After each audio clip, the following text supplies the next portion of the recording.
So I think there's a lot of similarities between co-living and build-to-rent, but I think the main difference is what we offer in build-to-rent is essentially residential apartments for rent, but with the added amenities, some services, and that sort of community built in. Obviously, co-living very much built around that community. You're living in a smaller room, but you're using amenity space to sort of meet other residents, other people living in those communities, and building relationships with them. We want to do exactly the same in build-to-rent. We wanted to build long-term communities, but they are living in essentially a normal apartment that you might find anywhere else across metropolitan cities.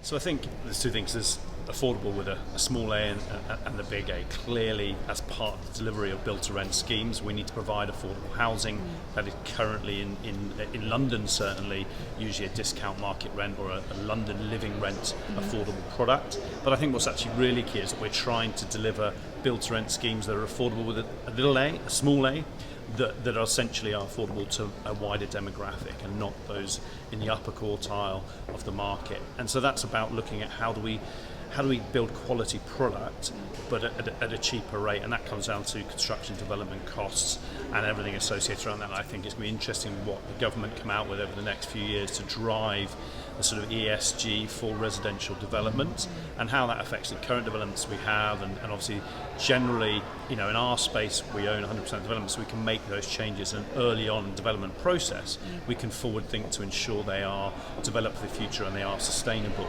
But I think it's going to be really interesting, how do the historic products keep up with those new developments in that market?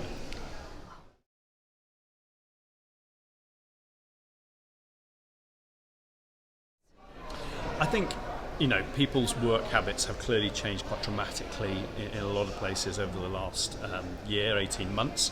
I think we'll see actually more of a resurgence back to the city as people have, during this time, maybe taken the time to live in some more suburban settings, move out, and actually now what we're probably seeing is people rushing back in. Certainly we've seen in the last few months a huge uptick in the market, huge pent-up demand for urban living back in cities, back in metropolitan city centres. And I think that's because people like that convenience. They want to live in an environment where they can nip out and grab a coffee, where they can nip out for dinner, where Deliveroo can arrive at their door seamlessly. And so I think those sort of things are going to change that environment. And I think then in the living environment, I think what we have to look at in the design of our future buildings is how do we think about workspace inside a home, especially in the build-to-rent space, because people will want to take that ability to work from home, and they want to have the space within their apartment to do that, or within the building itself.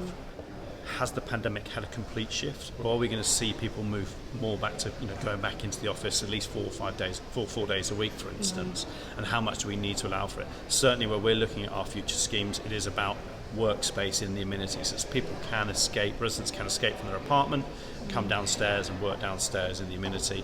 But also in the apartments themselves, we've actually looked at internalise some of the balcony space, provide outdoor space within the amenity, private outdoor space within the amenity, but then make bigger space in the apartment so people can have a desk space in the apartment to work in their apartment as well.